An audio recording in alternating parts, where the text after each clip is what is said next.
Hi, it's me, GhostCritic, and it's been a long month in comics. Yes, this is the 5th week of August, 5 weeks of comic book summer goodness, and I guess I better get on with some reviews. And so we start with Morning Glories, and it's issue 21, and Nick Spencer continues this very lost type of storytelling where, you know, you're throwing in your main plot lines, you've got subplot lines weaving in and out, he's throwing you in some red herrings, you're second guessing every page, and then you get those tiny teasers that seem to hang there forever, but if you hold out you get it filled in for you. In this issue, as you can see, there's this new group of teenagers that we are being introduced to. These are basically your anti-MGAs, and they have got a mission, and the mission is pretty excessively violent. There is a lot of punching, shooting, more shooting, punching. These guys are badass. They're not your Morning Glories Academy teenage geniuses, that's for sure. The thing with Morning Glories is, and I love it to bits, I do, but again, it's very much like the Lost TV series, is that it's so frustrating because you have all these questions but nothing is ever getting answered. I know he'll get round to it. Nick Spencer has woven a very intriguing mystery, suspense, sci-fi, fantasy story here. I hope it goes on and on and on. I can't see an end to it yet, and it's one of the top Image titles out there. So, big thumbs up from me for Morning Glories. So we come to Wolverine and the X-Men, and this is issue 15, still with the dreaded AVX banner on the top. But you know what? This really had very little to do with this supposed crossover. Yes, there are elements and it is talked about, but it's these small insular moments that happen throughout this title that just made it a joy to read. Jason Aaron and Melina Still on artwork have just created this really nice set of personal moments throughout this issue, and it's jam-packed with stuff. It really is. You've got Brew showing up the smartest men in the room. We've got some new arrivals. They're coming from Utopia, or all the mutants from there, the young mutants, and they're coming to join the academy. Professor Xavier still showing that, you know, he's the man in front of Quentin Quire. What else? There are romances here, there and everywhere. You've got Husk and Toad. You've got, is it Ida? I think it's Ida and Brew, which is a scary combination. And Kitty and Bobby, all getting pretty much loved up, or at certain levels of being loved up anyway. And of course, someone leaves the academy, and someone actually graduates. In all this madness of AVX, someone actually graduates through the academy, the very first one. It really was a fun read. Jason Aaron has just made this title great. It really is one of the best X titles I am currently reading, which is fair to say isn't very many, but still. Go and pick this up. It's just a nice, fun, entertaining issue. I believe that AVX banner will be gone next issue, and we are back with the Hellfire Club, the kiddie version, but still they are a fun bunch themselves. And Chris Pacello's back on art, so I couldn't be happier. Uncanny X-Force issue 30, and it's been a funny old arc this, hasn't it? We had right at the beginning the whole coming together of this new Brotherhood of Evil Mutants. Then we got flung far into the future with our Uncanny X-Force, and now we're brought a very kind of singular tale about Evan, who is kind of Kid Apocalypse, who has been kidnapped. Yes, kidnapped by the Brotherhood of Evil Mutants. And between Shadow King, Sabretooth and Daken, they are messing with Evan's mind, hoping to turn him back to the dark side, and, you know, make him become the evil Apocalypse that we know. But, you know what, Evan is fighting back, and the great thing about this issue was that it really distills down the kind of the idea that we're getting from the X-Force team. It's kind of, is it right to kill these bad people because they are killing people?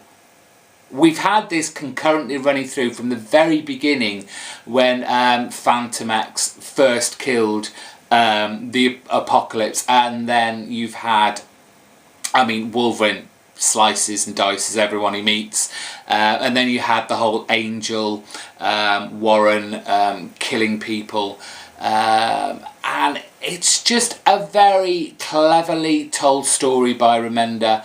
I haven't been particularly impressed by the artwork. They have made Evan a lot older than he looks in, say, Wolverine and the X-Men. Wolverine and the X-Men, he seems to be about, say, 10 or 12 years old he looks. Here he looks like he's, you know, 15 or 16. He's definitely in his troubled teens. But the storyline holds it all together. And yes, Agent 42Q, Matt, what is going on with the Blob? I don't know. That was Uncanny X-Force issue 30. Ultimate X-Men issue 15, and we continue with this crossover Divided We Fall.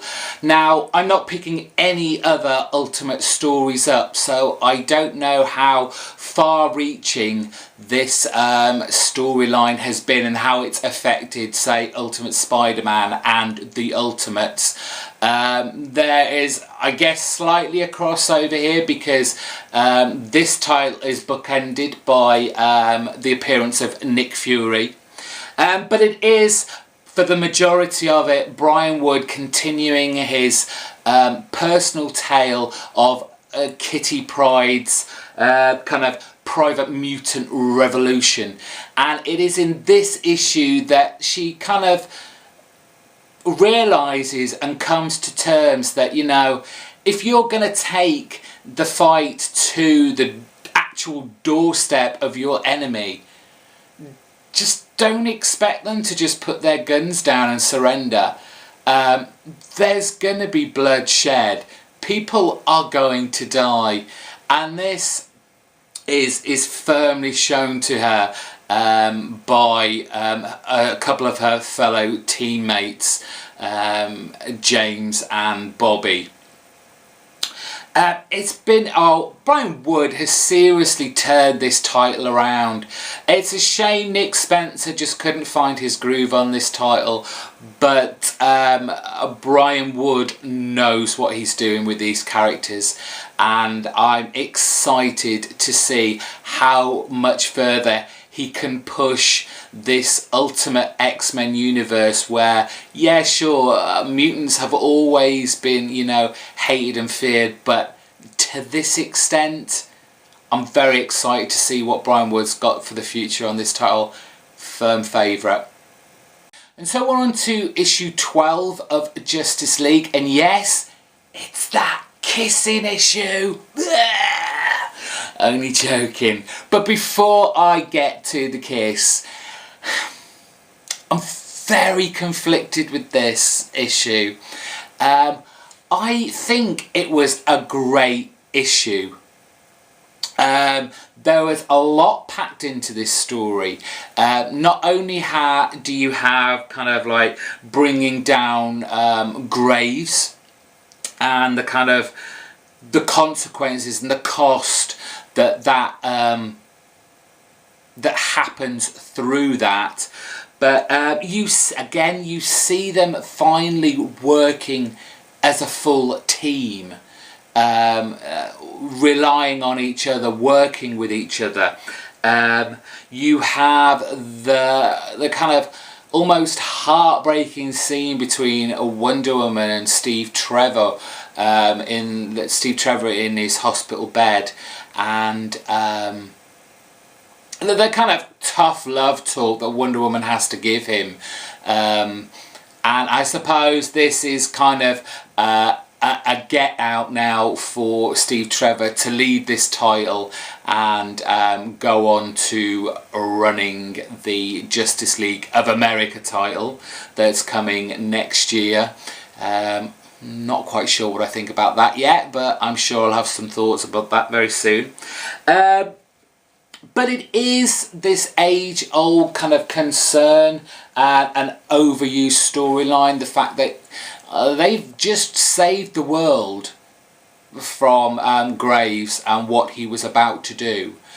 But the world are scared of them, they fear them, and that's not what was meant to happen. And at the same time, you already have this team being torn apart. We've only just built them up. It's been a year, and you're already starting to tear them down. Now, I can understand Green Lantern leaving, and we'll get onto that later.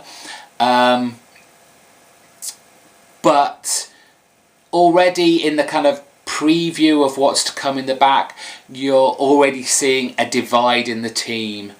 And this is what I didn't like about the last reincarnation of Justice League of America just before the 52, and why I had such a hard time, because they set it all up with your main characters of the Justice League, you know, the greatest superheroes in the DC universe, and you know, one by one they picked them all off until you had this bunch of kind of C-lister superheroes pretending to be big shots, and it just didn't work. I think that's why I don't think Justice League of America looks all that appealing to me, because I've seen who's in it and I'm like, I don't really care about any of them. So as much as I really enjoyed this issue, a lot packed into it, dissension in the ranks over kind of leadership and all and those kind of things. I've said lots of action, lots of emotion, and oh yes, Wonder Woman and Superman kiss. Whoop-de-doo. This seemed to cause a great kind of interest in the media, and we're talking mainstream, not just on like your comic websites and stuff, but this apparently made the news. It's Wonder Woman and Superman kissing.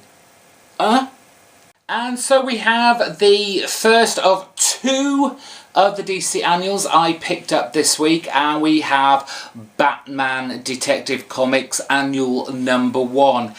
And for a Tony Daniel issue, this wasn't so bad.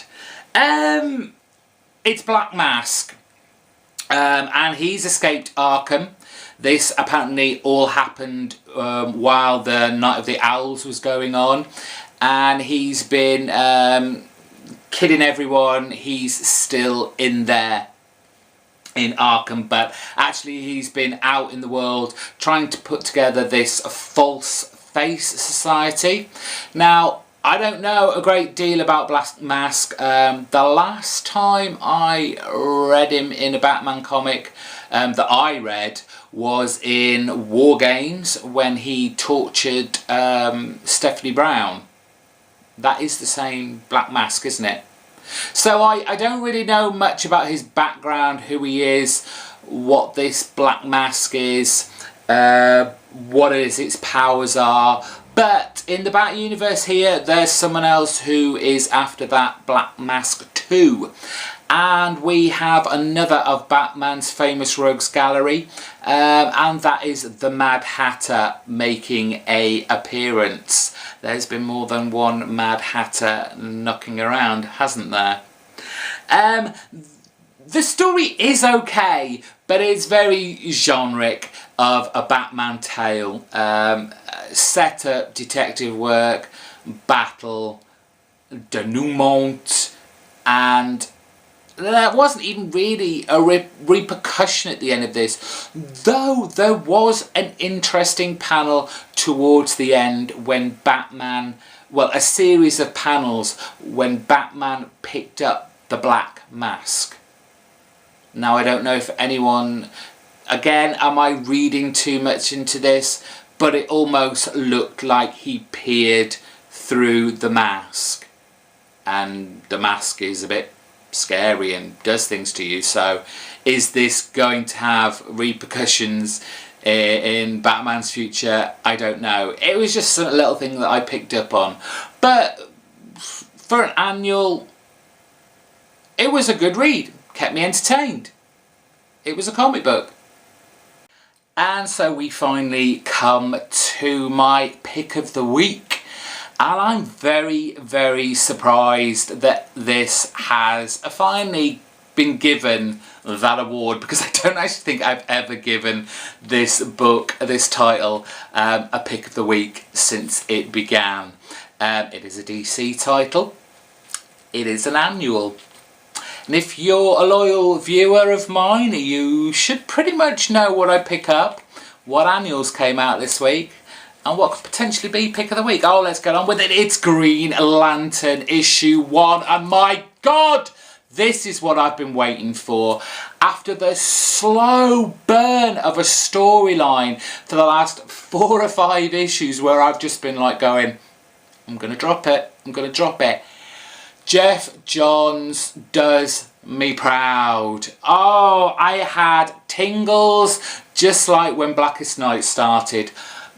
So good. We've got a battle between Sinestro coupled with Hal against the Black Hand.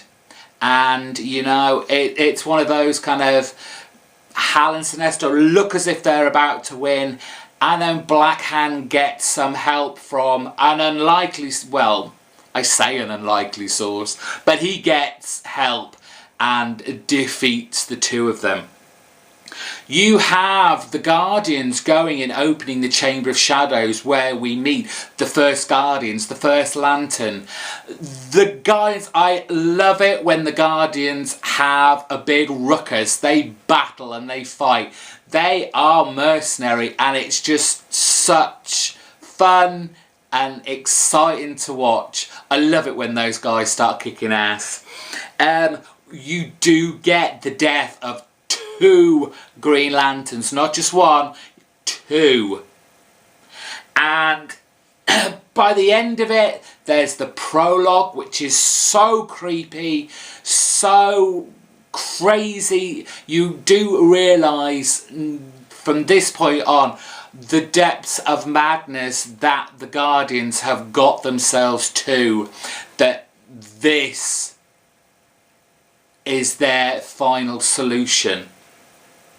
And then right at the end, and I'll have to read this off my notes, but we had the kind of inner monologue from this first Lantern, and it says, I don't know if it's a he or a she, the Guardians' final descent into madness begins, and their war over free will shall be forever remembered for those that die and those that rise. So freaking excited for this. This Rise of the Third Army title crossover. It almost makes me want to pick up all of the issues that come with this, you know, like the Red Lanterns, the New Guardians, and there's another one, is the Green Lantern Corps, but I don't know. I might pick it all up in trade. Go pick it up. Go pick it up. Even if you're a new reader to this, there are kind of brief snippets of what's come before, going way back. I'm talking Manhunters way back. Basically the Guardians' solutions to bringing, I guess, unity to the universe and getting rid of chaos. I can't wait. So good. Pick of the week. And that is me out for another Thursday. I hope you enjoyed that. If it's your first time here, please subscribe up there. Give it a big thumbs up. Put a comment down below. Tell me what you thought of my comics this week. Did you agree, disagree? What did you pick up? What did I miss out on? Just put it down there and I'll have a chat back at you. Until next week, I'll see ya!